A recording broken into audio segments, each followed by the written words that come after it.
Hello, welcome to Talent Acquisition Trends and Strategy. I am your host, James Mackey. Thank you for joining us today.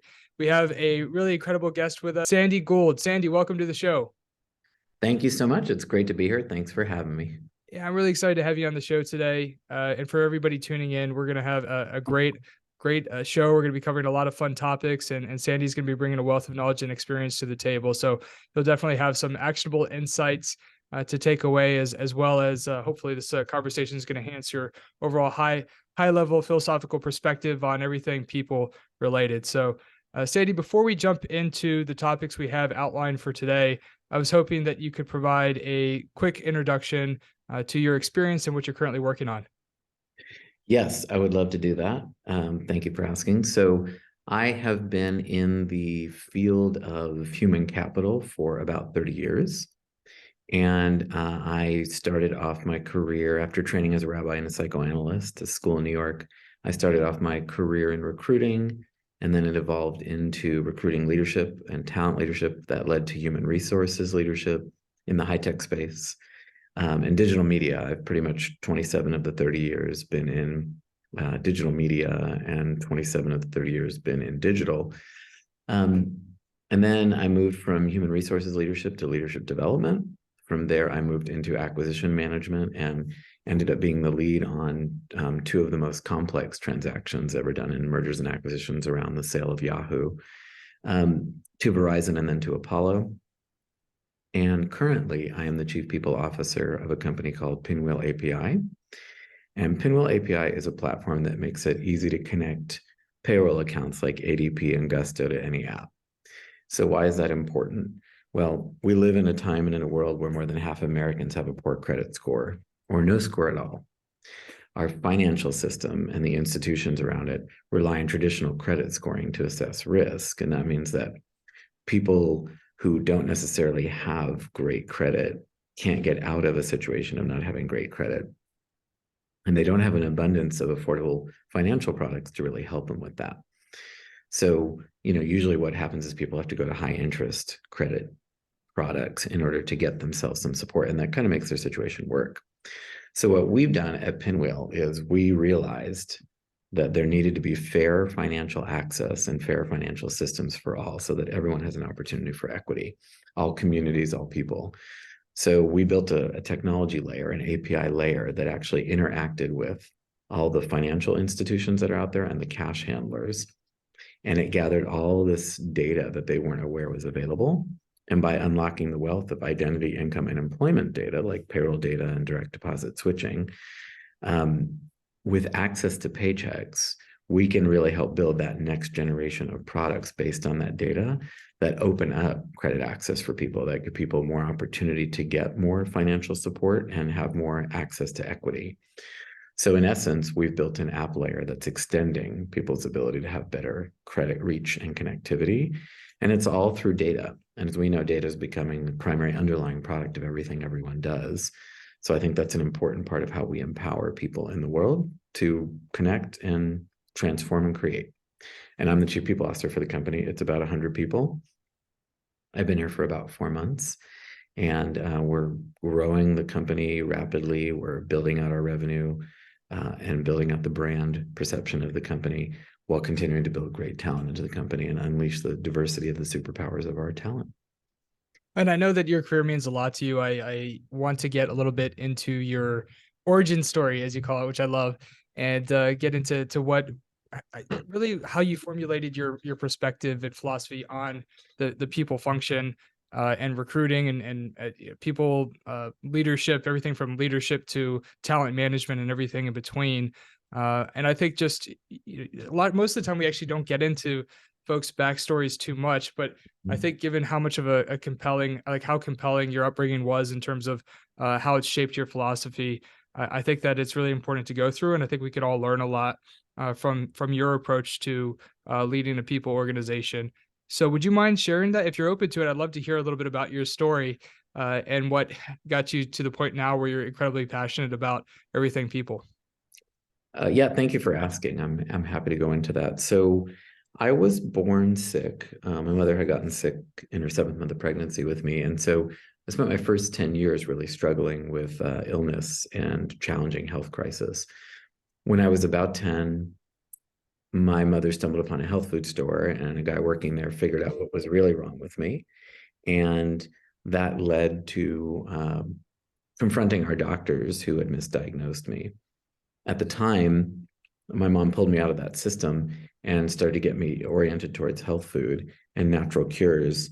But the doctors had told me that I was going to really struggle with health, be sick all my life, not have energy, not be able to play sports, not be able to have the kind of life other kids around me had. And I was pretty intimidated by that, but my parents told me not to believe them, that everyone has their own view of the truth, and that doesn't mean it's your truth, which is a principle I've lived by forever. It's that everyone has their own different truth. Second thing was I read comic books. And so I really began to believe that people had superpowers. And I observed people very deeply. And so I saw that people were very different. Their view of the world was different. How they created was different. And I learned that people had this unique gift in their creativity that came from the authentic difference of who they were. So at a very young age, I fell in love with that difference. I also had 3 siblings who argued all the time. So that reinforced that idea that everyone has a different view of the truth, and you have to sort of honor those different views. And there are ways to connect them, which gave me the superpower of really bringing people's perspectives together who were very different. So by the time I was 16, I had worked really hard and trained with my brothers and sister, and I was all pro football, basketball, and track. I was one of the 10 fastest kids in Washington State in my, I think, 9th grade year. And that really showed me the reality that any limit, like my parents told me, could be overcome. My parents had said to me, Sandy, you can overcome what the doctors told you you're going to have to face. You just have to be willing to work hard enough. And I did hard work, and I did see that I exceeded those limits. And I realized that, comic books were true too, which really became my Bible through life, which was this idea that people really did have these superpowers if they knew it and could access it. I also realized no one knew that, but I had to face those challenges, so I'd come to know it. So right then and there, I decided at 16 that my mission in life was to help people discover, explore, and unleash their superpowers by tapping into their authentic difference. And I knew that when we brought different people's creative capabilities and diversity together, we could change the world, and anything was possible. So I went to school, I trained, as I said, in all things about philosophy, psychology, and theology to understand people and how we live and what matters to us, meaning my father was an M&A banker, so I learned quite a bit from him about business by the time I graduated. But I was destined to really pursue people's superpowers, so I ended up getting into the business world, starting at a search firm in recruiting, and then I moved over to a real networks, which created streaming media as the internet internet was exploding. And from there, I started to get into recruiting, into leadership, and into HR leadership, as well as leadership development and talent development. And I think the thing that really framed it for me as I entered the workforce was this idea that a company was a community of people who could be brought together because they were on a mission together, but they brought this powerful difference to bear. And if that difference could connect and be amplified, be celebrated, it would forge a very powerful, constantly growing and learning culture that would be unstoppable. And so I decided I would also seek out companies to work for that had that view, that had that philosophy, and saw their people as their superpowers and wanted to really unleash and develop those. And so it set the stage for me to understand that building talent would be the most powerful thing a company could do, and having a community and a culture that was safe and one where people felt they were going to develop and grow and be able to have good impact on the world together became sort of the key ingredients for me in driving a business to success and in driving a community's success. And, my golden rule was learning. Always knowing was always wrong, learning was always right, because if you're learning, you're curious, you'll figure new things out. I also learned quickly that all the answers are in the minds of the people doing the work around you. So everything was about, could you bring people together and activate that ability to solve any problem as a group, as a community, as a team? And so those were the magical elements: leadership and teamwork, diversity, community, right? Those were the things I saw time and again, bringing people together and creating innovation. In fact, I came up with a motto early on as I saw different people introducing new ideas and changing the way things were being done at work. I had this motto, which was difference plus imagination equals innovation. And that has stuck with me forever, as it's what we're all trying to do. It's what we as humans seek out every day. Difference is everything that matters to us. And it's where all innovation comes from. And every one of us and every company is trying to innovate. We all wake up every day and we want something new. So that really framed for me this idea of superpowers, people having them. I think everyone has them. I developed my theory about how people have them. And, as I interviewed people, looking into their story to understand how their life story led to their mission, which led to the creation of their superpowers, and how that would connect to the kind of job and impact they'd have as a member of our community.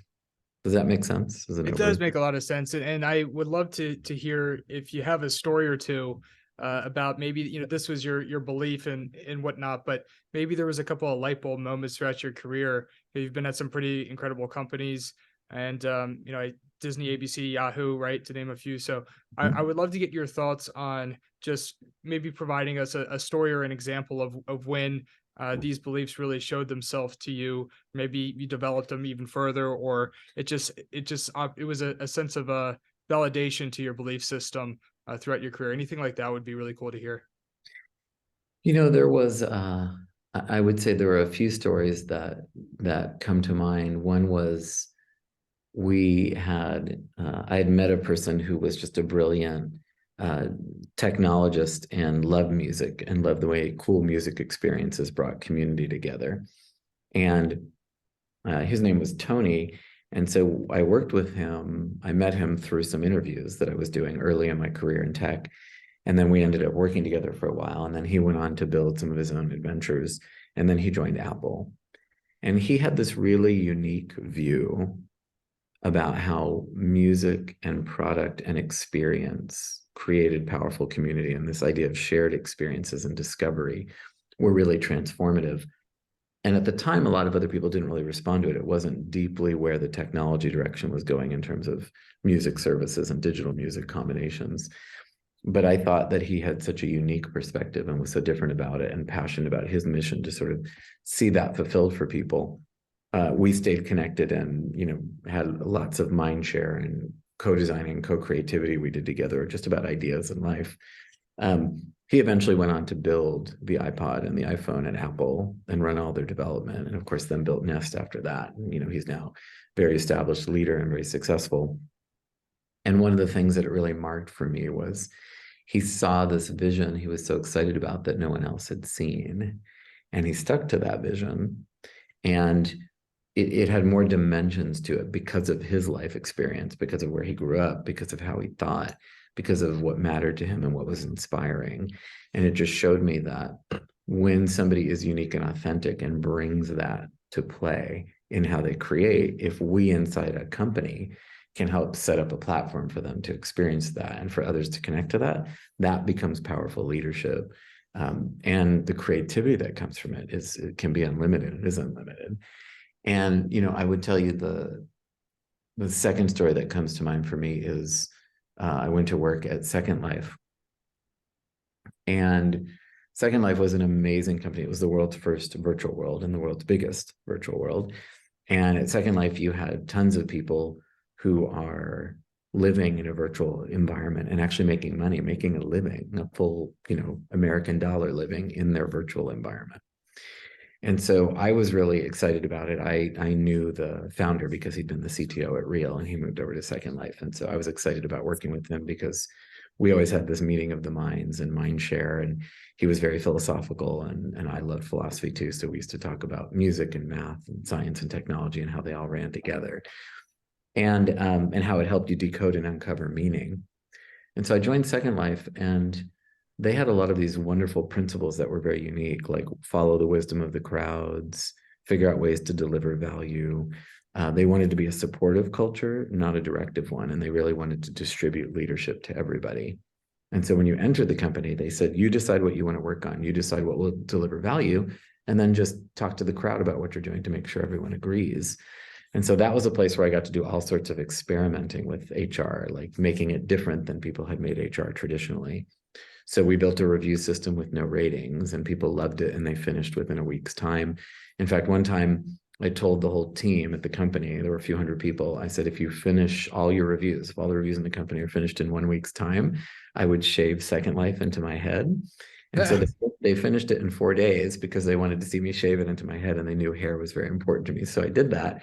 But it became this very exciting thing. It made the review a very positive experience. And they already had this tradition where the review was driven by the employee. And so I built on that, but I kept it that way because I saw that where most performance reviews are very hard for companies and very traumatizing and paralyzing and very demotivating. And by the way, the performance review is strictly to inspire your best performers and to inspire performance in your whole community. So I think companies have it wrong a lot, and they know that. They struggle with it. But Second Life had a really great view of it. And so I built on that with them. And that's also where I started co-designing with employees, like really involving the employees and how should we build this? Because one of my guiding principles in life that I learned at Second Life is that employees know the answers. So it shouldn't come top down. It should actually be we're all building it together and discovering it together. So we had that great review process. It was an hour long. And then afterwards, we had ice cream, and everyone loved it. And everyone was happy and excited. We decoupled compensation and we decoupled ratings. We eliminated ratings, and that was super helpful. And then we built a management program at Second Life. And because they didn't want managers to be directive and tell people what to do, they wanted to be supportive and coaches. I pulled together the people in the company who had reputation for being the best managers, and we built the management process together. So it was a management program built by the employees, built by the people who were, had been given feedback that they were great managers. And so that was a bottoms up approach. And that's where I saw the power of distributing leadership to people. Let all employees lead and let all employees help create every major program and process you do. So co-design became a big principle to me there. And I've used it at every company since. In fact, when I went to Disney, they had these incredibly powerful, high-performing teams. But a lot of times, if teams had challenges, they wouldn't necessarily break through the challenges to work together. And as I said, I grew up in an environment where my siblings were always battling. And so I always had to make sure I could find ways to barter, to broker truth and bring people together.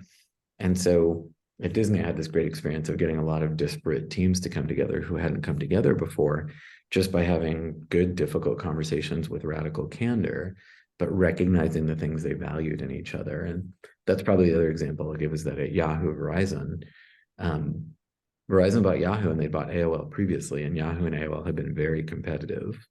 So now you had three companies who were very different, two of which were very competitive. And then the third one was in a different industry. Verizon was a telecom. And so brokering that relationship and building that together meant pulling people from each of the cultures and saying, what are the things that are beautiful in each of our culture? What are the things that are different in our cultures? And then how could we actually celebrate each other's differences and lift each other up as we build the new culture of a combined company?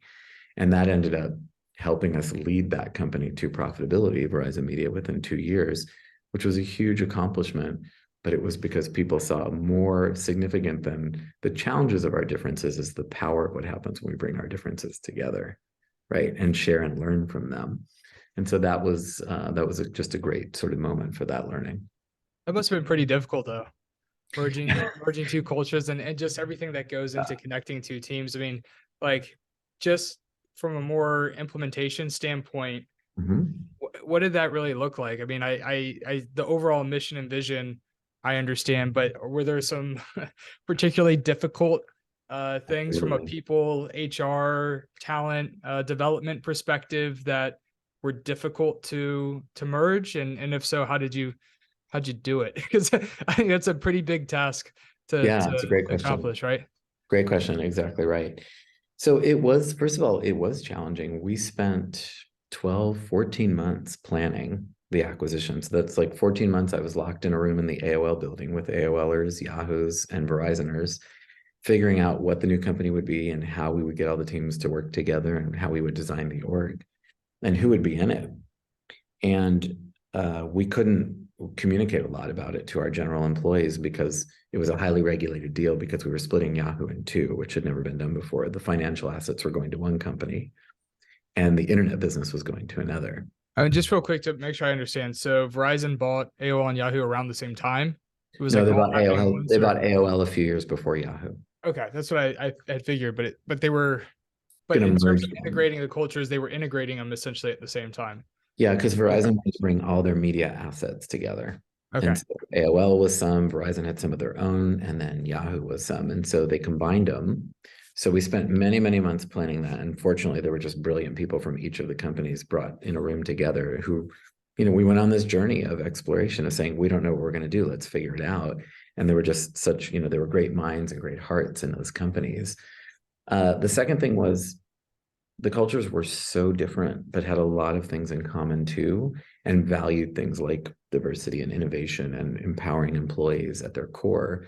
So what we did was we really did the co-design. We exercised co-design by bringing a lot of people in and saying, what would be an ideal company? What have we always wanted to build? In fact, the leaders at the time said to us, when you build this new Verizon media company, think of what you've always wanted to do to get a company to be ideal, like embedding diversity in the company from the beginning, empowering employees. So we brought employees in to help us design every process, like especially every HR process, like what the performance review would be like, how the recruiting process would work, rewards and recognition. So that was great because employees really got to participate in the design of this future company they wanted to be a part of. We made sure we had conversations with the company all the time about what was going on and what we were figuring out as a business. And so those things were important. We also made sure that we were super inclusive. And by that, I mean, we were very deliberate to make sure the executive team ended up being 50% Yahoo, 50% AOL. We were very deliberate to make sure each team had a fair amount of Yahoo sampling and AOL sampling. And then we also pushed really hard for diversity. And so, some of the big factors of success is we tried some things with diversity that hadn't been tried before because our leaders said, we've never been able to make as much progress as we want. Nobody has at any company anywhere. And we all knew we needed to do better. So we tried different things. We did a sprint on diversity, and sprints are usually only done on things like product or sales because you have to get to a certain goal quickly. But because diversity was that much of a priority, we sprinted. And that led to us seeing significant increases in the numbers of diversity. And I wanted to ask you specifically about the sprint and how you actually implemented that. So when you say diversity sprint, what does that look like in implementation? So my CEO at the time had said, he had called me and said, isn't diversity the most important thing we're doing? And I said, yeah. And he said, so don't you think we should sprint? And I said, absolutely. And I'd never thought of that before. So I love the idea. And he always wanted everything faster, always everything. And so what we did is we put together a team of 10 people, different leaders, so executives from around the company and HR leaders. And every week we met and we had a dashboard and we looked at all the data, all the actions we were taking. So we mandated every week that a certain number of actions be taken, which we called inputs. And then we measured the results, which were outputs. And that told us that things were moving in a certain direction. That told us we were making progress. And so we would highlight the dashboard green, red, and yellow, right? So green was things are making progress. It hit the milestones we wanted. Yellow is it's making progress, but it's not there yet. And then red was it doesn't seem like it's paying off. And we would act on the yellow and the red, and then we would do more of the green. And it was always divide and conquer. And it was, what problems can we remove? What opportunities can we seize? Could we do more? And then we'd bring in different employees almost every week in one of those sprint meetings and ask for feedback and say, are we doing good enough? Could we do more? Which of these results make sense to you? Which don't make sense? Which do you think are high impact? Which do you not care about? So we were just constantly learning and trying to explore how we drive it more. Just like any kind of sprint, just like if you're doing a sales sprint to close a certain amount of revenue by the end of the quarter, or a product one to launch product by, in 42 days or something like that. You just have all these steps and actions, and you're always moving them forward, and you're saying, where are we and how do we go further? And it was exciting and it was fun and it was, great to see it make progress. But we were also very honest about where we didn't make progress, and where we didn't make progress, we said, okay, we got to do more. And so So it sounds like just really consistently measuring, evaluating, like wherever you're making very clear on what you should be focusing on, and then constantly evaluating results and reevaluating what the focus should be, what's working and why it's working, or what's not working, or maybe you make an assumption that something is important, you realize that it's actually not driving an outcome. So it's just constant measuring, evaluation, and recalibrating, it sounds like. That's right. Yeah. Well, that's Exactly. really cool. I like that a lot. I actually heard of a sprint within the context of people management, development, diversity. So that's a really interesting point that I know our audience is going to find a lot of value in. I wanted to, a lot of our audience are talent acquisition and people leaders, startups, growth stage companies. I have a feeling I know where you're going to go with this in general, but I wanted to get a sense for new chief people officers, VPs of talent acquisition, VP of people, when they're moving into that role. We can focus on the people roles. Um, what are like the first three things you do when you join a new organization? I think I would love to hear your thought process on like CPO, CEO alignment. Mhm. And, but then also like, what are the key initiatives that you know throughout your experience are going to be like the highest leverage Sure. focus points for you to focus on to make as big of an impact as possible at the company you're working with. So I will start with CPO, but then I'll comment on recruiting leadership roles too. Great. Thank you. So for CPO, for HR and people, when I join a company, there are three things I do first. The first one is I spend a lot of time in that first 30 days immersively with the CEO so that I can understand their vision, their strategy, and how they see the world. I need to see through their eyes. So I really learn how they think about things, how they get things done, how they came up with their vision, why it matters to them, where they see the company going and where it is now. So if it's in stage A now and they want to get to stage D, I want to be able to build, and this is the second thing I do, I build a roadmap of transformation because that's probably the thing I'm sort of most focused on doing and I love the most is driving transformation through development of talent and unleashing diversity. So I'll build a roadmap of sort of what will it take in terms of the way we act on the people, the processes, the operations, the business and the technology of the company to get it from A to D. What are those changes? What will be necessary in change management? So that's two is the roadmap. So one is the CEO's vision and their worldview. Two is the roadmap. Three, and this is going to sound maybe a little unbelievable to people, but I've now done it ever since Yahoo because Marissa taught me to do it at Yahoo. I meet every person in the company. And I think that's super important for two reasons. Number one, that's who you're working with. So if you're a people person, if you're in people, your customers, your partners are every single employee. And when we think about leaders in the company, every employee leads. There are managers and executives who lead, but every employee is a leader by virtue of their thinking, what they create, the actions they take, and when they speak up with their voice to help influence what's going on. So, and I love people, I do. So I really am inspired by each different person. So, but also they each have an angle of the truth. If we harken back to my story when I was a kid and, everyone has a different angle of the truth. And so the more I know people across the company, the more I can help solve any problem because I can immediately bring to bear multiple views of a situation, multiple perspectives, multiple answers. And so roadmap is second. The third thing is really getting to meet all the people. And then, going back to my roadmap has 30, 60, and 90-day action plans, and then a 1-year plan. And, every 3 months you're revisiting that. But you have to know, I guess I'll call this going back to the roadmap, but I guess I'll make it number 4. You have to have short-term tactical actions you're going to take to just solve the most immediate things. And then you have to have the long-term goals you see you're seeding and make sure you're building towards those quarter over quarter, Q1, Q2, Q3, and Q4. Does that make sense? It does. It does. And that's great because I want folks to be able to walk away with experienced CPO, how you're going about implementing your role within, and implementing change within the organization. Could we also speak a little bit more to specifically talent acquisition and recruitment? Yeah. So first 3 things you would do as a talent acquisition leader coming into an organization, what are the top priority things you're looking at and doing? Yeah. And one last thing about the other question, then Oh I'll yeah, answer go for that it. Yeah. question. I also, in addition to meeting all the employees, because people might be wondering, like, well, okay, in a small company, that's fine, but did you do that in a big company? So, when I joined Yahoo in 2013, in the next 3 years, we hired 10,000 people. I met all 10,000 people. Are you kidding? How? How is that even possible? Every week we did a Monday new hire orientation, and I was in it every Okay, week. okay. So it was like some of it was like group calls, I Yeah. suppose. We knew. Okay, Yeah, it but wasn't still a lot. one-on-one. It wasn't Yeah, one-on-one. Although yeah. small Yeah. companies, now that I'm back Right, in small companies, I do one-on-ones with everybody, but I right. also do roundtables on Fridays. So the last few companies I've been in, I'll do roundtables of anywhere from 5 to 20 people every Friday, so that eventually everyone, and those conversations are all about learning how we're going to build the culture together, right? So, so for talent acquisition, well, and one more thing about the roundtables, they're super important because surveys are great, but if you're just talking to the employees every week, you know what's going on, you know what's giving them value, you know where their problems are, and you know what to help the leadership team focus on. And I think that's a super important part of what we do. Okay, so for talent acquisition, my first three things, not too different. Got to learn the CEO and the leadership team. Got to build that roadmap of change and understand what kind of talent do we need? Do we have? Are we missing? What are the gaps?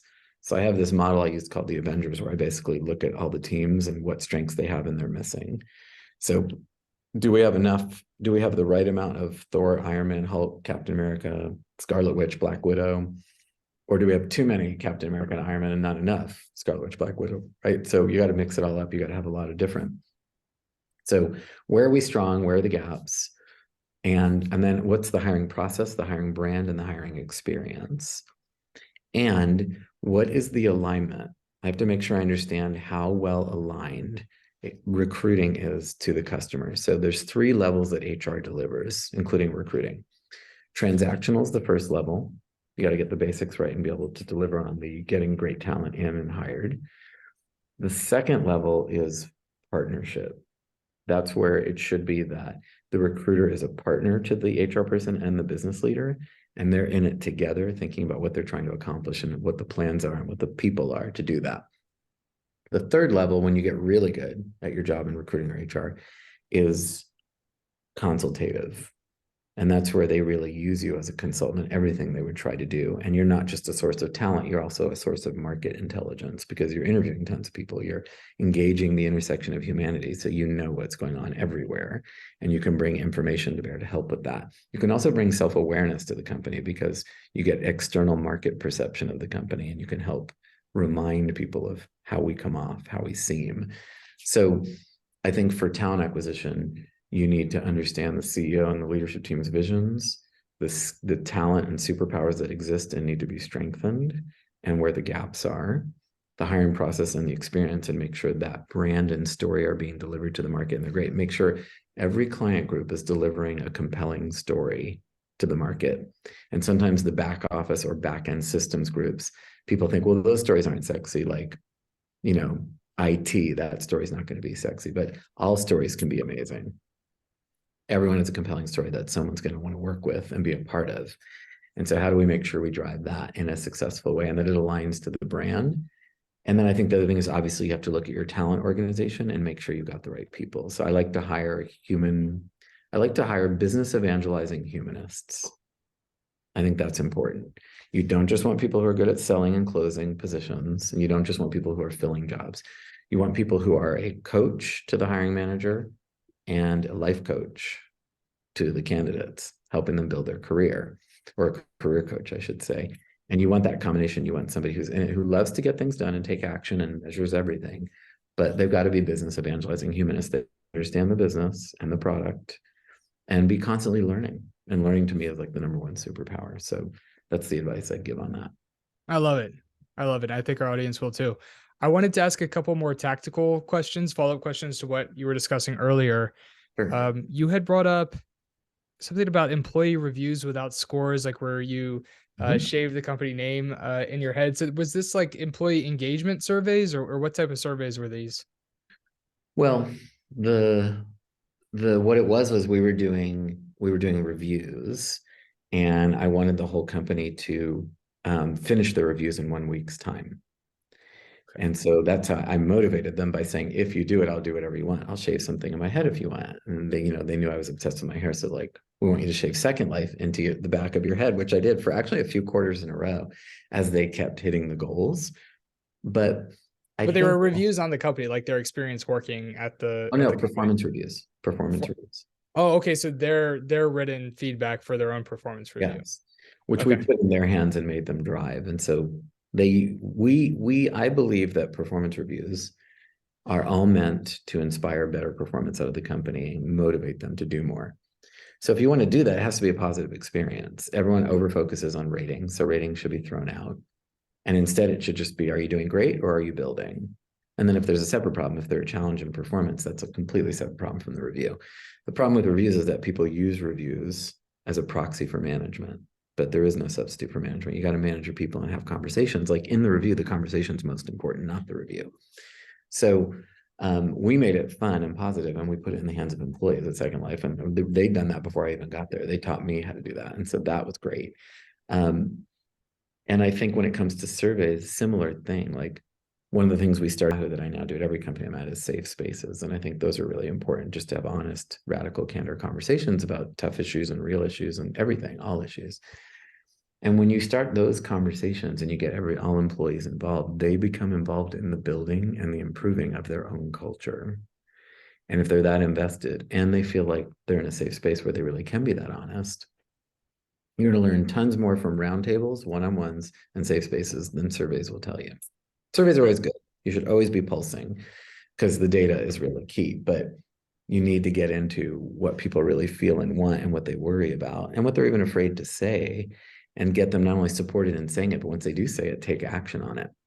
Like we had this meeting at one of my companies once where I worked, and we were talking about diversity in education. And we had brought in a speaker, an expert in diversity from one of the universities who was speaking. And after he spoke about the difference in history, the fact there's just a lot of Black history that is not shared in the history that we've all grown up with, and that needs to be changed. And obviously now we're working to change that. So one of our employees who was diverse spoke up and said, it would be great if we could use the employee benefit where you get sometimes tuition reimbursement towards those kind of classes, towards learning more about diverse histories and Black history as an example. So the next day we came back and said, we've now made that a benefit. So we showed that the employee who spoke up and said something caused a change in the company's policies in 24 hours to make things better, right? To enrich our culture. And when employees see that you do that, they're going to speak up like anything. And the other approach I've always had, so I want to promote and grow everyone on my team always, and I measure it. So I do recommend everyone measure how often do you promote, like what's your promotion percentage? And I always set a goal for a company like 20 or 30% of our people should be promoted. When you activate the internal marketplace, it's very powerful. And so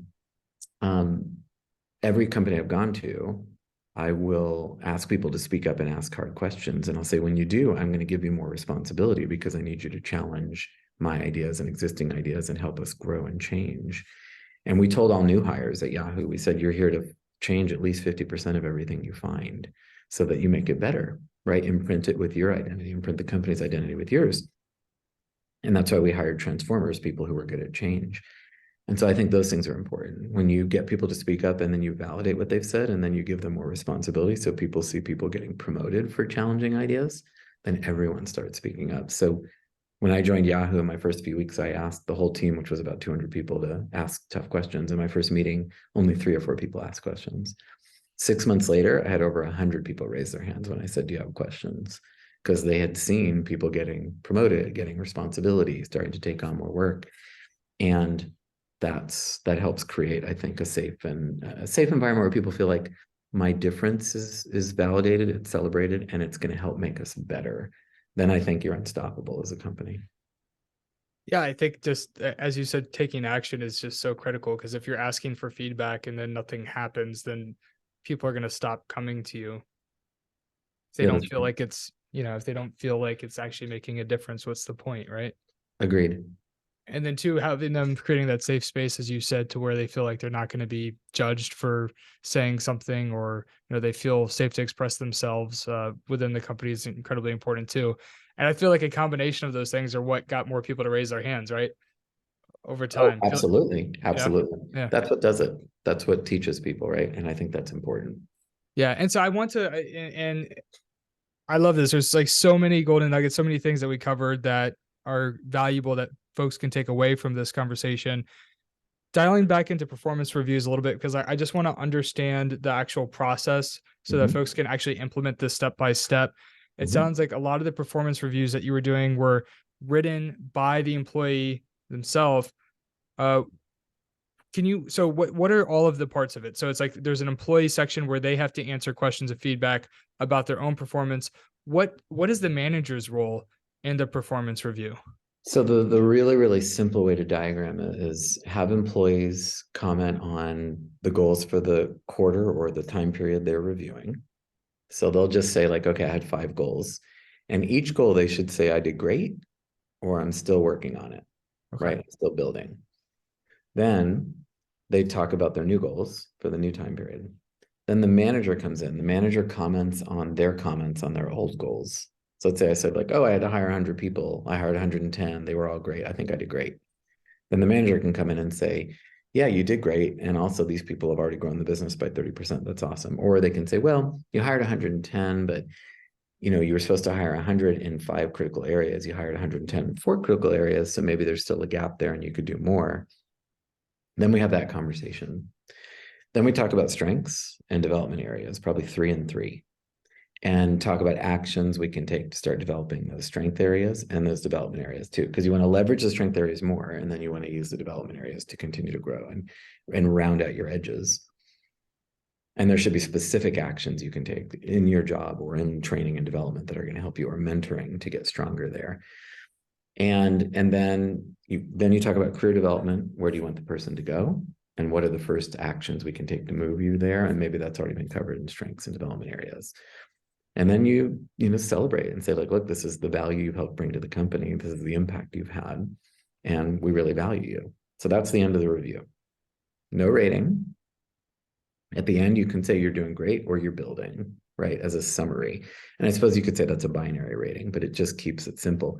And you don't distract them with the number. Numbers start to cause, even though numbers can be very precise, companies play with numbers, people get confused, they get obsessed with a number. Like, for instance, a lot of high-performing companies give everyone a 3 and say, well, we have high expectations, so you're all going to get a 3 because you're all doing great work against high expectations, but they rarely give out exceeds. But high performers want to be exceeds. So when you give them that 3 and you say, well, 70% of the group is a 3, you've demotivated 70% of your people. Doesn't make sense, right? It's a backward motion. So a lot of people then ask the question, well, but don't you need ratings for comp? Comp is actually based, you should decouple it so that when someone's focusing on feedback and learning, they're not distracted by defending their raise. Because if you conflate those things, like if you're giving me feedback as my manager and you say, Sandy, how do you think you did at that meeting yesterday?